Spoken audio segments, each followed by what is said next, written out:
আমার অনেকগুলো নাম আছে, আর তাদের মধ্যে একটি হলো যুদ্ধ বিমুখ। এই কথা আপনারা সবাই জানেন। দাদাও আমাকে বলেছেন যে তুমি এরকম কিভাবে যুদ্ধক্ষেত্র থেকে মুখ ঘুরিয়ে পালাতে পারো কানাই। দেখুন, যেটা সময়ের দাবি ছিল আমি সেটাই করেছি। যদি আমি রণভূমি ত্যাগ করে না পালাতাম, তাহলে কে জানে কত সৈনিক নিজেদের প্রাণ হারাতেন, কে জানে কতগুলি পরিবার নিজেদের বাঁচার আশা হারাতেন, কে বলতে পারে হয়তো কত প্রাণী এই সংসার ত্যাগ করতেন। আর তাই কখনো কখনো যুদ্ধ বিমুখ হওয়াই শ্রেয়। কখনো জীবনের ক্ষেত্রেও এটা প্রযোজ্য। যদি দূরে চলে গেলে আপনার সম্ভাবনা বৃদ্ধি পায়, তাহলে দূরে চলে যান। দূরে চলে যান সেই সকল ব্যক্তিদের থেকে যারা কথায় কথায় আপনাকে অপমান করেন, আপনার নিন্দা করেন, আপনাকে বাধা দেবার চেষ্টা করেন, আপনাকে ছোট করেন। কারণ তাদের সাথে থেকে, সেই সকল ব্যক্তিদের সাথে থাকলে যারা আপনার মূল্য বোঝেন না, আপনি নিজের আত্মসম্মান, নিজের আত্মবিশ্বাস, নিজের ব্যক্তিত্বকে নত করে ফেলবেন। দূরে চলে যান সেই সকল সংঘর্ষ থেকে, সেই সকল পরিস্থিতি থেকে যাদের সম্মুখীন হয়ে আপনি কোনো পরিণামেই পৌঁছতে পারবেন না। যদি আপনি এইভাবে যুদ্ধ বিমুখ হয়ে উঠতে পারেন, যদি এই প্রবৃত্তি আপনি নিজের মধ্যে জাগ্রত করতে পারেন, তাহলে আপনার সামনে সেই যুদ্ধ চলে আসবে যাতে বিজয় লাভ করে আপনি নিজের অস্তিত্ব খুঁজে পাবেন। আর সেটাই হলো সবথেকে বড় জয়লাভ।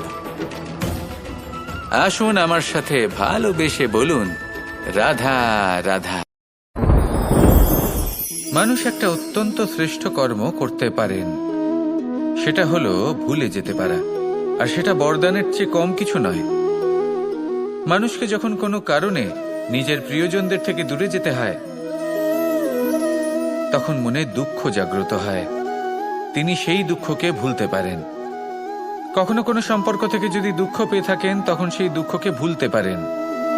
কিন্তু এই সংসারের প্রত্যেক আবেগ, প্রত্যেক বস্তু ভুলে যাওয়া উচিত নয়।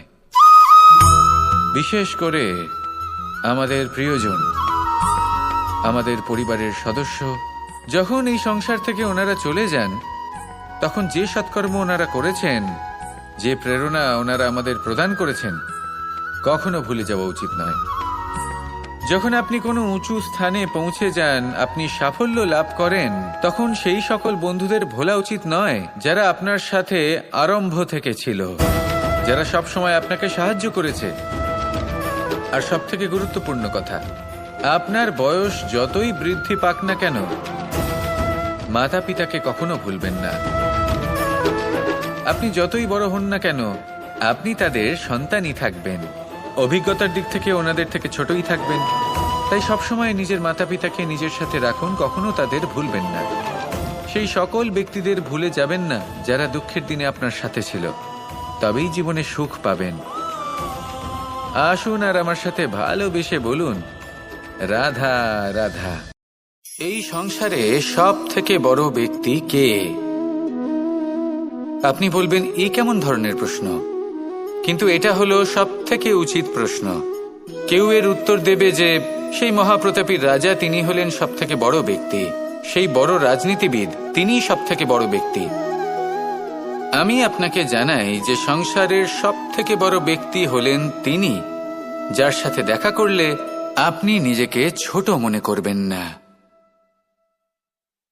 কোনো ব্যক্তি যিনি সব থেকে বেশি শক্তিশালী, আপনি যদি তার সামনে যান, তাহলে উনি আপনার অন্তরের শক্তিকে বাইরে বের করে আনবে, আপনার অন্তরের লুকিয়ে থাকা শক্তিকে জাগ্রত করতে প্রেরণা প্রদান করবে। তিনি হলেন বড় ব্যক্তি, তিনি হলেন মহান ব্যক্তি। তিনি নন যিনি নিজের বল এবং ঐশ্বর্য দ্বারা আপনাকে তার সামনে ছোট প্রমাণ করবেন। এবং সেই জন্য মহাদেব আমার আরাধ্য হলেন আমার খুব প্রিয়। কারণ রাজা হোক বা ফকির, কেউ যদি ওনার সামনে যান, তাহলে সে নিজেকে ছোট মনে করেন না। আপনিও যদি জীবনে অনেক বড় হতে চান, তাহলে কাউকে কখনো নিজেকে ছোট মনে করতে দেবেন না। তার অন্তরে বড় হয়ে ওঠার প্রেরণা প্রদান করুন। আসুন আমার সাথে ভালোবেসে বলুন, রাধা রাধা। এই সংসারের একটা নিয়ম আছে, বা বলতে পারেন লোকে তাই বলে, যে শক্তিশালী হয় সে শক্তিহীনকে নত করে দেয়। এমনটাই হয়, তাই না? আবশ্যক নয়। কখনো কখনো এমনও হয় একজন অসমর্থ ব্যক্তি সমর্থ ব্যক্তিকে নত করে দেন। এটা সম্ভব, এও হতে পারে। আর এটা তখন হতে পারে যখন তার মধ্যে ভালোবাসার শক্তি থাকে। ভালোবাসার শক্তি এই সংসারে সবথেকে বড় শক্তি হয়। এই ভালোবাসার শক্তি দ্বারাই নির্ধন সুদামা আমাকে দিয়ে নিজের পা ধুইয়ে নিল, কিছু না বলেই, কিছু না চেয়েই। এই কর্মের আধার ছিল শুধুমাত্র ভালোবাসা। খুব শক্তিশালী হয় এই ভালোবাসা। ভালোবাসার শক্তি দ্বারাই আপনি হিমালয় পর্বতকে নত করতে পারেন, তাহলে কি অসম্ভব হতে পারে? এই ভালোবাসার শক্তির সঞ্চার করুন, আর এই ভালোবাসার সাথেই বলুন, রাধা রাধা। মানুষের জীবনে স্বচ্ছতার একটা আলাদা গুরুত্ব আছে। যদি আপনি নিজেকে স্বচ্ছ রাখেন তাহলে আপনার নিজেরও ভালো লাগবে, সামনের ব্যক্তিরও ভালো লাগবে, একটা অন্যরকম প্রভাব পড়বে। কিন্তু একজন শ্রেষ্ঠ ব্যক্তি কিভাবে হয়ে ওঠা সম্ভব? যার মধ্যে গুণ আছে, শিক্ষা আছে, শুভ চেতনা আছে, যিনি সৎকর্ম করেন। কিভাবে হব সেই ব্যক্তি যার মধ্যে জ্ঞান আছে? শুধুমাত্র স্বচ্ছ থাকলে তো তা হওয়া সম্ভব নয়। প্রথমে আপনাকে বুঝতে হবে যে মানুষের মধ্যে 4টি মূল তত্ত্ব আছে। প্রথম হলো তার শরীর, যার দ্বারা উনি যে কোনো কর্ম করে থাকেন। দ্বিতীয় তত্ত্ব হলো তার মন, যার দ্বারা কোনো কর্ম করার জন্য সে নিজেকে প্রেরণা দিতে থাকে। তৃতীয় তত্ত্ব হলো বুদ্ধি, যে কর্ম আমরা করতে চাই, যে লক্ষ্যে আমরা পৌঁছতে চাই, সেটা আমরা কিভাবে কোন পথে করব সেটা স্থির করা যায় বুদ্ধি দিয়ে। আর চতুর্থ তত্ত্ব হলো আত্মা। আত্মা হলো এমন এক তত্ত্ব যার কোনো সমাপ্তি নেই। আত্মা হলো অজয়। কিন্তু এরও শুদ্ধিকরণের প্রয়োজন হয়।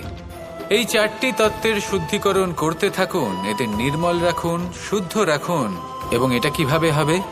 শুভ চেতনা দ্বারা, জ্ঞানের দ্বারা, এবং সবথেকে বেশি গুরুত্বপূর্ণ প্রেমের দ্বারা। আসুন আমার সাথে ভালোবেসে বলুন, রাধা রাধা।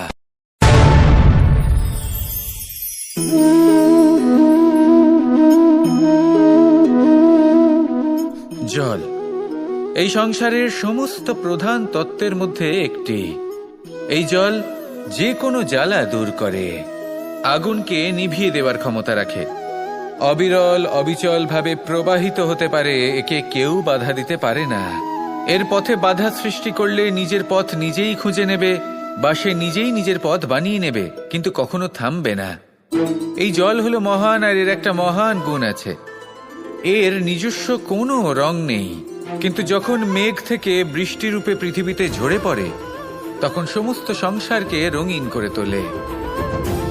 যেখানে খরা হয়েছে সেখানে শ্যামল করে তোলে। যে স্থান শ্যামল সেখানে ভিন্ন ভিন্ন প্রকারের পুষ্প ফুটিয়ে তোলে। এই জল, এই জলের মতন আমাদের হতে হবে। ওর যেমন কোনো রং নেই, আমাদেরও যেন কোনো অহংকার না থাকে। শুধু কর্মের এই ধারাতে বইতে থাকুন, এই সংসারের মঙ্গল করতে থাকুন, শ্রেষ্ঠ কর্ম করতে থাকুন। এই সংসারকে এটা বলার কোনো প্রয়োজন নেই যে আপনি কে। আপনি যদি কর্ম করতে থাকেন তাহলে এই সংসার নিজে থেকেই আপনার মূল্য জানতে পারবে, আর তখন এই মন প্রসন্ন হয়ে বলবে, রাধা রাধা। একদিকে হলো আঙুর আর অন্যদিকে কিশমিশ। দেখতে গেলে এই দুটোই সবারই খুব প্রিয়। শিশু হোক, যুবক হোক, বা কোনো বৃদ্ধ ব্যক্তিই হোক না কেন। আর দেখতে গেলে এই কিশমিশ, এটা আঙুর থেকেই আসে, তারই অন্য একটি রূপ। কিন্তু কখনো হাটে যান আর গিয়ে জিজ্ঞেস করুন যে এই কিশমিশ আর আঙুর, এই দুইয়ের মধ্যে অধিক মূল্য কার? আপনিও নিশ্চয়ই জানবেন যে কিশমিশের মূল্য আঙুরের থেকে অনেক গুণ বেশি। এবার এরকম কেন হয়? এর পেছনে কি কারণ থাকতে পারে? একদিকে হলো সেই আঙুর যা টাটকা অবস্থায় গাছ থেকে পেড়ে খাওয়া যায়, আর অন্যদিকে হলো কিশমিশ যাকে মাসের পর মাস রোদে ফেলে রাখা হয়। একদিকে আঙুর যা কিনা অত্যন্ত রসালো, আর কিশমিশে কোনো রসই নেই। একটি হলো অত্যন্ত কোমল এবং সুন্দর, অন্যটি অমসৃণ এবং তাতে বিন্দুমাত্র সৌন্দর্য নেই, তাও তার মূল্য বেশি। এইসব কেন হয়? এই কারণেই হয় কারণ সেই আঙুর অনেক মাস পর্যন্ত রোদ সহ্য করে থাকে, কষ্ট সহ্য করে থাকে, তবেই সেই আঙুর কিশমিশে পরিণত হয়। এবার জীবনের কড়া রোদ যাকে সহ্য করতে হয়, তার সাথেও এটাই হয়ে থাকে। তারও মূল্য আপনা থেকেই বৃদ্ধি পায়। আপনার জীবনে আপনার গুণ, আপনার প্রতিভা, তা অত্যন্ত গুরুত্বপূর্ণ। কিন্তু যখন আপনি অভিজ্ঞতা লাভ করেন, তখনই সেই অভিজ্ঞতা আপনার গুণ এবং প্রতিভাকে আরও অনেক বেশি শ্রেষ্ঠ করে তোলে। তাই জীবনের কঠোর রোদের মধ্যেও দাঁড়িয়ে থাকাটা শিখে নিন, সাহসের সাথে কঠিন পরিস্থিতির সম্মুখীন হওয়াটা শিখে নিন।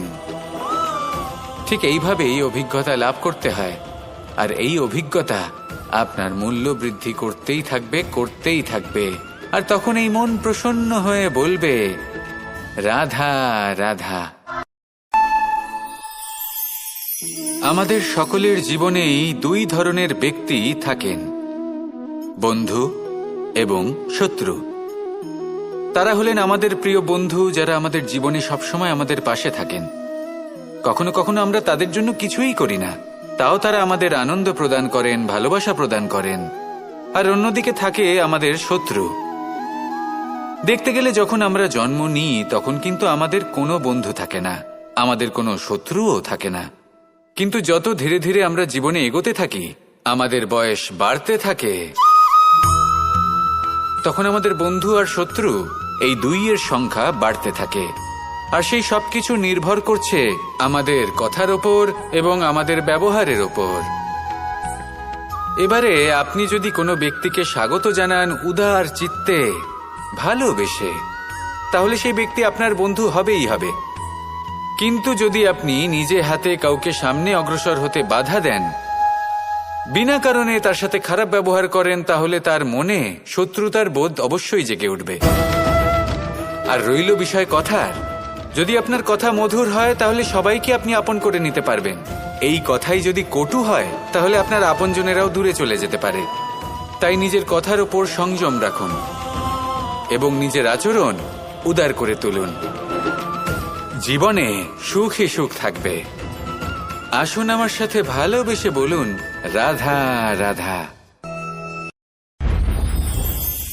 এই সংসারে যখনই কোনো সমস্যা আসে, তখন আমরা আমাদের সব থেকে বড় সম্বলের কাছে আশ্রয় খুঁজি, তা হলো আমাদের বিশ্বাস। এবার প্রশ্ন হলো এটাই যে এই বিশ্বাস কার উপর করা যেতে পারে? পরিবারের ওপর, বন্ধুর ওপর, নাকি তাদের ওপর বিশ্বাস করা উচিত যাদেরকে আমরা কখনো সঙ্গ দিয়েছি? দেখুন, এই সংসারে বিপদের সম্মুখীন হলে কে আপনাকে সাহায্য করবে সেটা নির্বাচন করা আপনার হাতে নেই। সেটা সেই সকল ব্যক্তির উপর নির্ভরশীল যে তারা আপনাকে সাহায্য করবে নাকি করবে না। অর্থাৎ যখনই কোনো বিপদ আসে, সর্বপ্রথম তার সম্মুখীন আমাদের নিজেকেই হতে হয়, আর তার জন্য প্রস্তুত থাকা প্রয়োজনীয়। সেই শক্তি, সেই সাহস অর্জন করা প্রয়োজনীয়। দেখুন, যখনই অন্ধকার আসে, তখন সবার আগে কে আপনাকে ত্যাগ করে চলে যায়? আপনার নিজেরই ছায়া। এই অন্ধকারের সম্মুখীন হতে হয় অন্তরের প্রদীপের দ্বারা, অন্তরের আত্মা দ্বারা। তবেই আপনি অন্ধকারের ওপর জয়লাভ করতে পারবেন। সেই জন্য যে বিপদই আসুক না কেন, নিজেকে তার জন্য প্রস্তুত রাখা উচিত। সেই সাহস নিয়ে আসুন। এমন কোনো বিপদ নেই যা আপনাকে ভেঙে দিতে পারে। আসুন আমার সাথে ভালোবেসে বলুন, রাধা রাধা।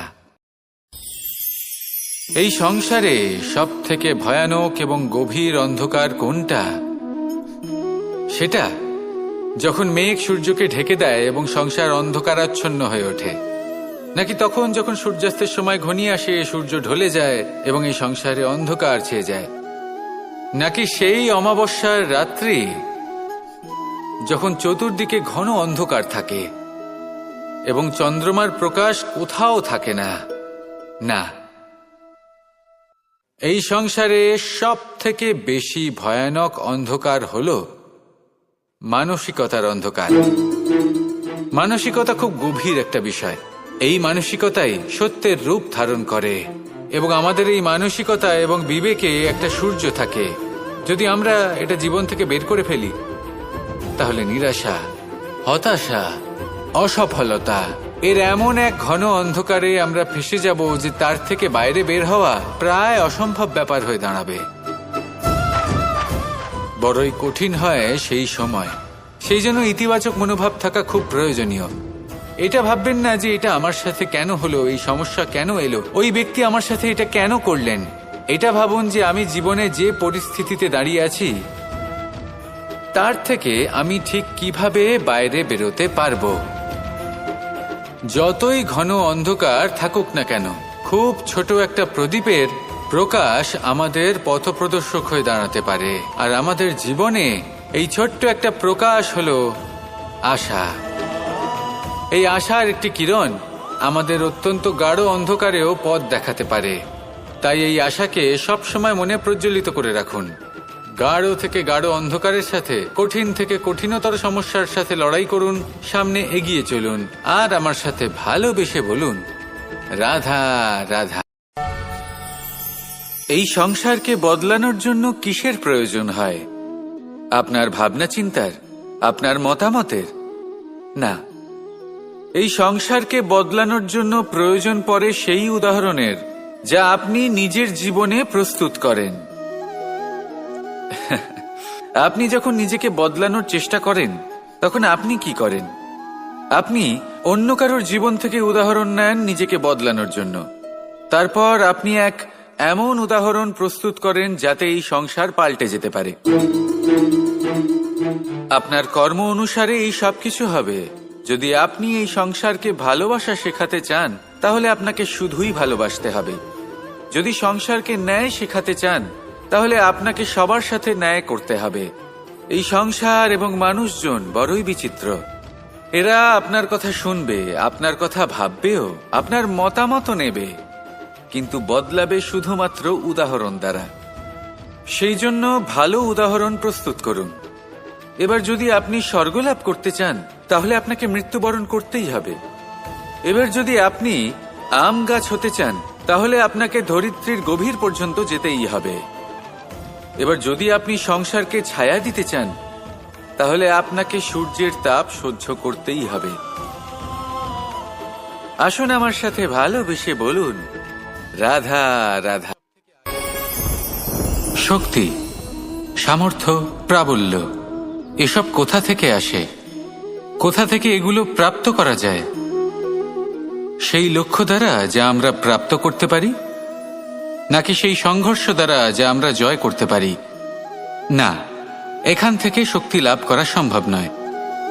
যখন আপনার সামনে এমন কোনো লক্ষ্য থাকবে যাকে ভেদ করা অসম্ভব মনে হবে, তাও আপনি চেষ্টা করতে থাকবেন। আপনার সামনে এমন এক সংঘর্ষ থাকবে যা জয় করা সম্ভবই নয়, তাও আপনি চেষ্টা করতে থাকবেন। তখন আপনার শক্তি বৃদ্ধি পায়। অসম্ভবকে সম্ভব করে দেখালে শক্তির বৃদ্ধি হয়। দেখুন, যা সম্ভব তা তো যে কেউ করতে পারে। যা অসম্ভব কিন্তু আপনি চাইছেন তা পূর্ণ করুন। সেই লক্ষ্য প্রাপ্ত করুন। সেই সংঘর্ষের ওপর জয়লাভ করুন। প্রয়াস তো করে দেখুন। এই চেষ্টার দ্বারা এই শক্তির বৃদ্ধি হয়।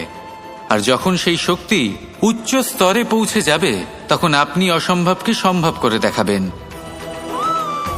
তাই জীবনে চেষ্টা করতে থাকুন আর আমার সাথে ভালোবেসে বলুন, রাধা রাধা।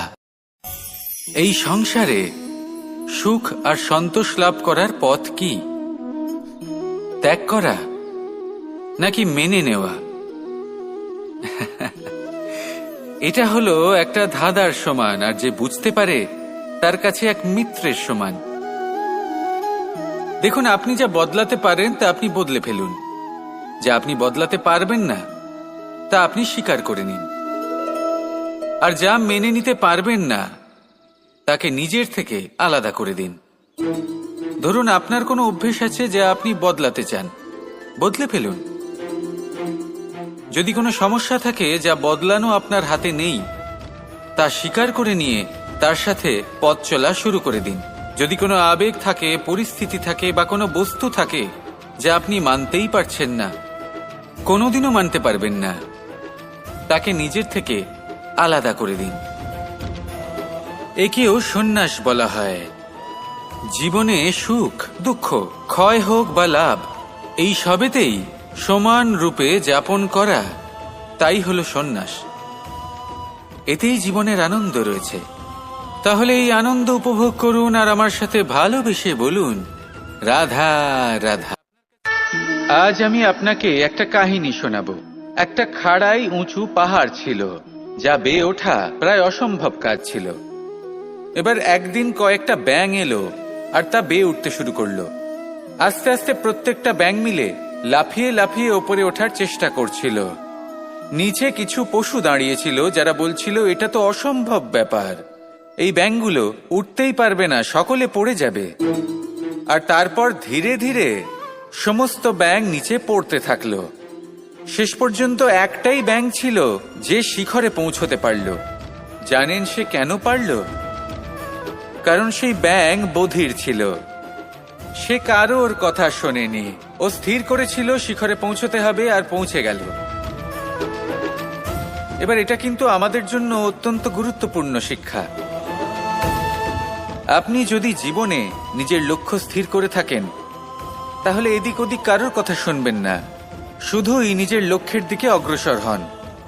কারণ সাফল্য আপনার প্রচেষ্টার দ্বারাই আপনি পেতে পারেন, অন্যের কথা দ্বারা নয়। তাহলে চেষ্টা করতে থাকুন আর নিজের লক্ষ্য প্রাপ্ত করুন। আর আমার সাথে ভালোবেসে বলুন, রাধা রাধা। ভাবেন যে ধন অর্জন করা হলো অত্যন্ত গুরুত্বপূর্ণ। তিনি আজীবন ধন অর্জন করতে থাকেন, ধন অর্জন করার চেষ্টা করতে থাকেন। সে যাই হয়ে যাক না কেন, পরিশ্রম করতে থাকেন। স্বাস্থ্যের দিকে নজর দেন না, না উচিত সময় খাবার খান, না উচিত সময় ঘুমোতে যান, না পর্যাপ্ত সময় পর্যন্ত ঘুমন, কিছুই না। ধন অর্জন করতেই থাকেন, করতেই থাকেন।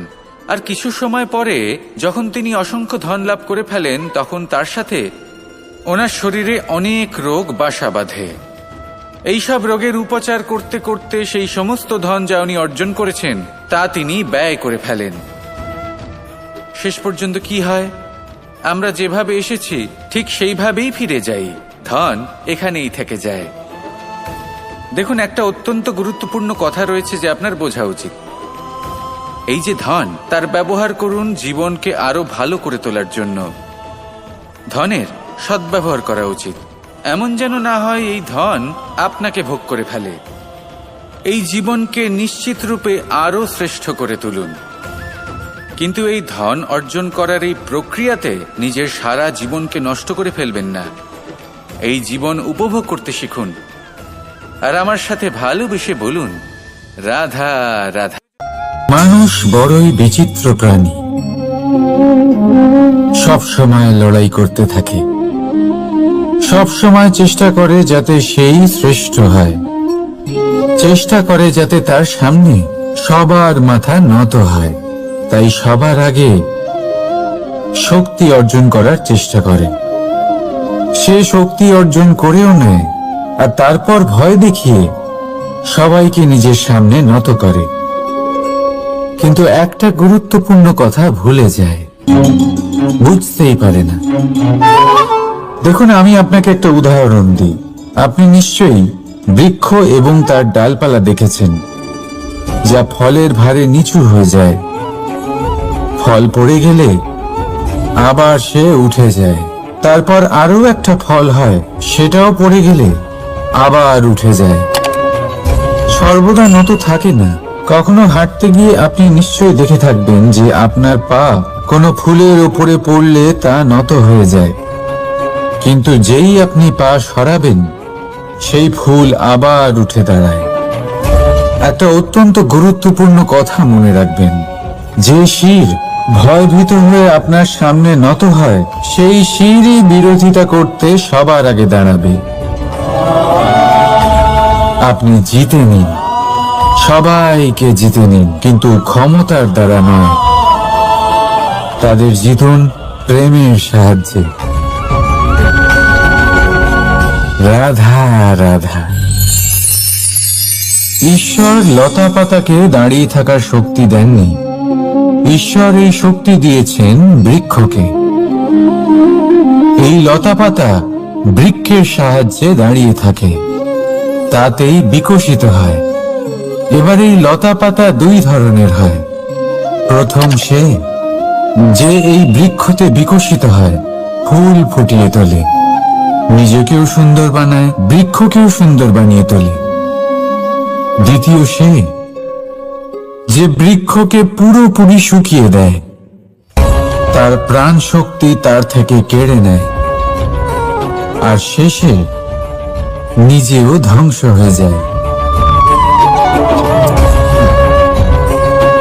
তাই মনে রাখবেন, যে ব্যক্তি সব সময় আপনার সাথে থাকে, সব সময় আপনার সম্বল হয়ে থাকে, সব সময় সে আপনাকে সাহায্য করে, আর যদি আপনি তার সাথে ছলনা করেন, আপনার অন্ত নিশ্চিত।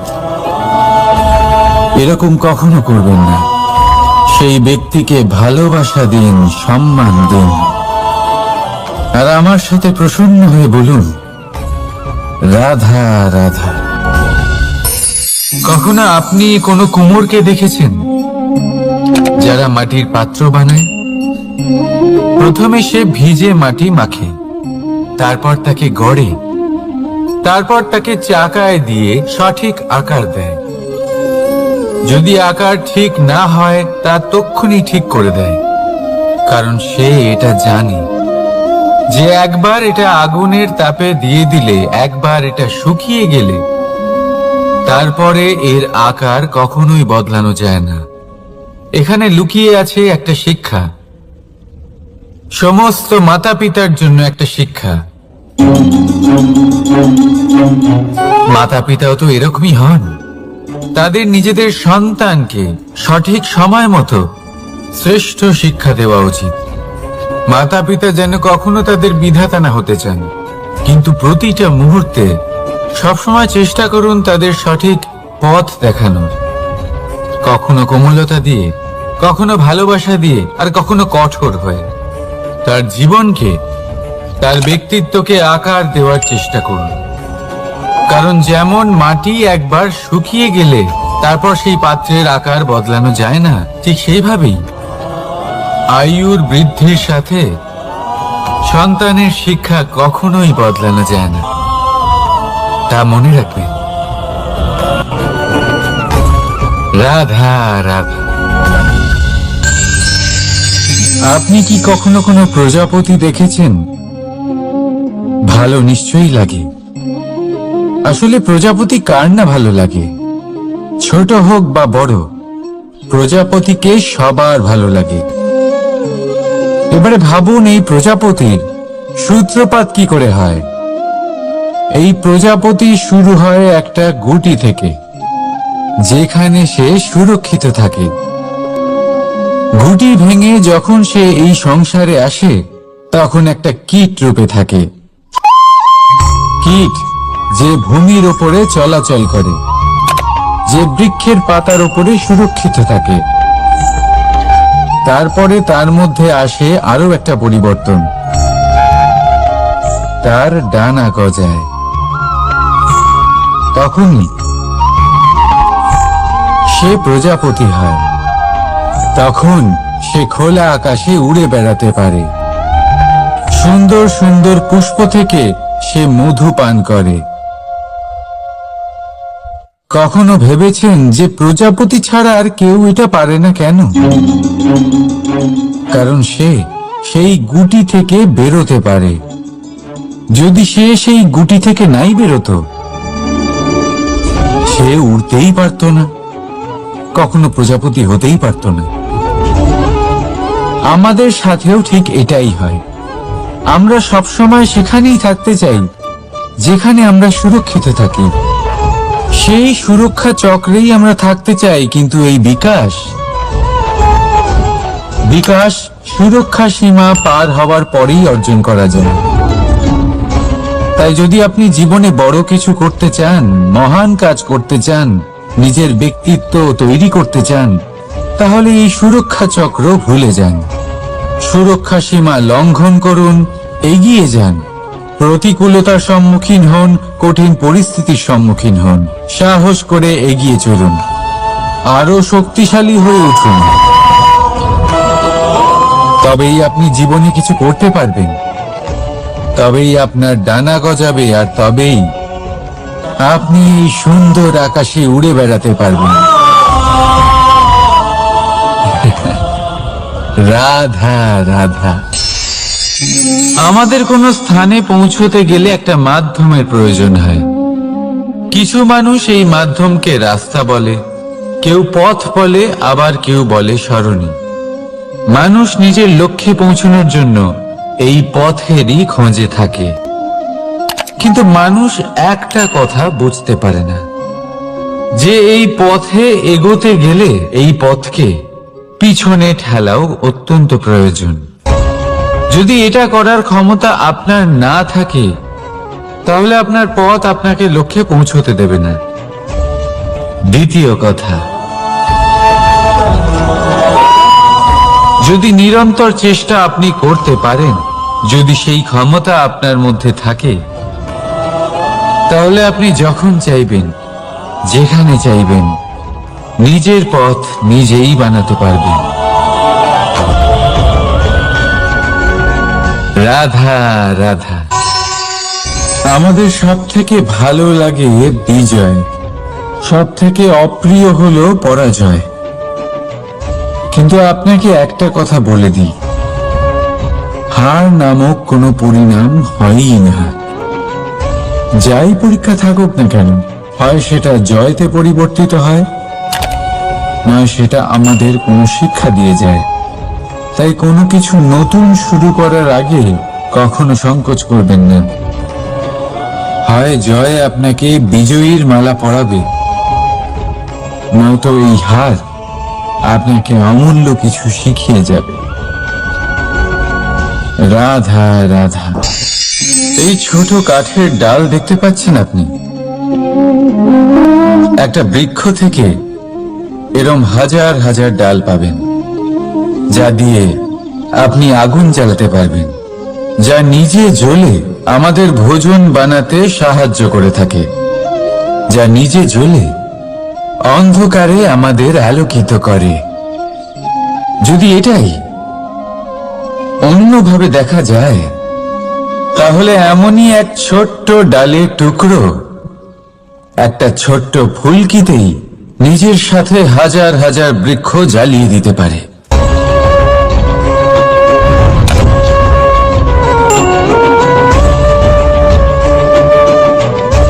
পার্থক্য কোথায়? পার্থক্য হলো শুধু দৃষ্টিভঙ্গিতে, মানসিকতায়। যদি এই মন শীতল রাখেন, শান্ত রাখেন, তাহলে অসংখ্য মানুষের জীবন আলোকিত করবেন। যদি ক্রোধ আর অহংকারের আগুনে জ্বলতে থাকেন, তাহলে শুধুমাত্র বিনাশ করবেন। সিদ্ধান্ত আপনার। রাধা রাধা।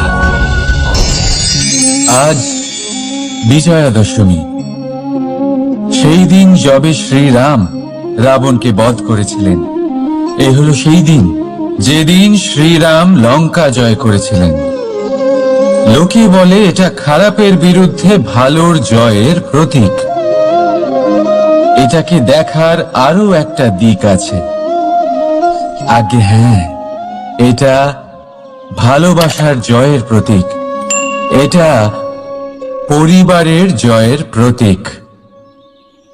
আপনি তো নিশ্চয়ই জানেন যে রাবণ মহাজ্ঞানী ছিল, মহা শক্তিশালী ছিল, মহাদেবের পরম ভক্ত ছিল রাবণ। এবার যে ব্যক্তি কৈলাস পর্বত তুলতে পারত, সেই ব্যক্তি নিজে এক কাটা বৃক্ষের মতো শ্রী রামের চরণে পড়েছিল। কেন? কারণ রামের সাথে লক্ষণ ছিল, কিন্তু ওদিকে রাবণের সাথে বিভীষণ ছিল না। একদিকে এক পরিবারের মধ্যে ভালোবাসা ছিল, কিন্তু অপরদিকে আর এক পরিবারের মধ্যে দূরত্ব বাড়ছিল।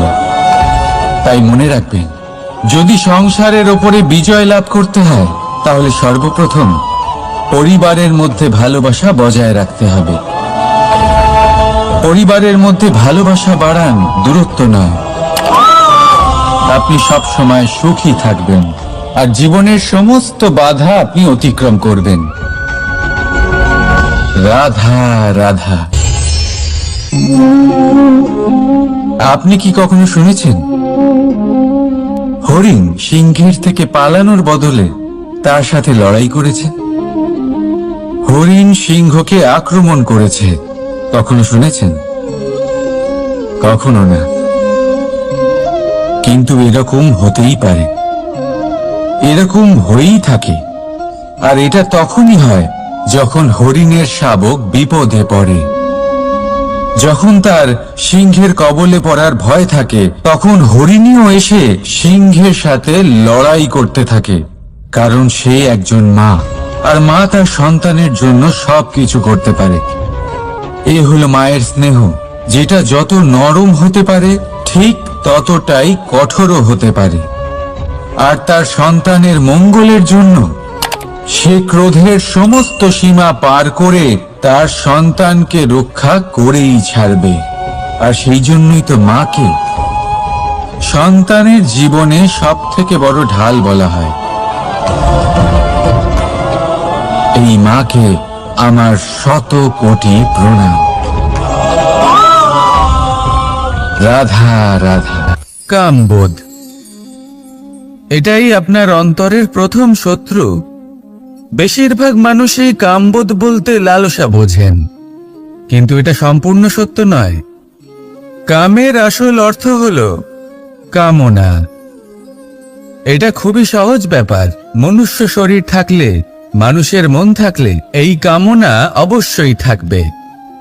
এবার এটাই দেখতে হবে যে এই কামনা নেতিবাচক কামনা নাকি ইতিবাচক কামনা।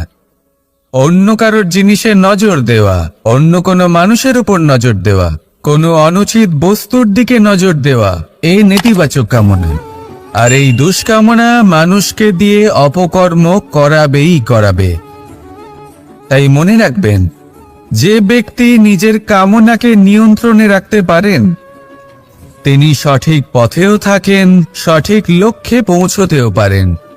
যিনি কামনা নিয়ন্ত্রণে রাখতে পারেন না তিনি তার পথও হারিয়ে ফেলেন এবং লক্ষ্যচ্যুতও হন। তাই মনে রাখবেন, নিজের কামনাগুলিকে নিয়ন্ত্রণে রাখুন। কাম নামক এই শত্রুর ওপর বিজয় লাভ করুন।